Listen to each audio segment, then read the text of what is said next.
Kung tatanawin ang pupuntahan, parang malayo ka pa. Kung lilingunin ang pinanggalingan, malayo ka na.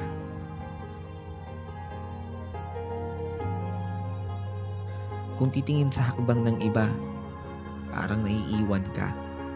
Pero kung sarili ang bibigyang pansin, aba, umuusad ka.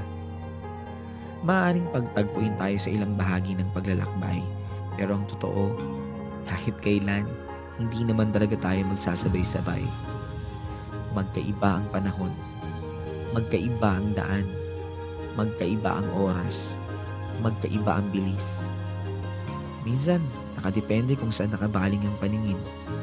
Pero isa lang ang sigurado, kahit mabagal, kahit pahinto-hinto, kahit nakakapagod, kahit nakakahapo, sa huli,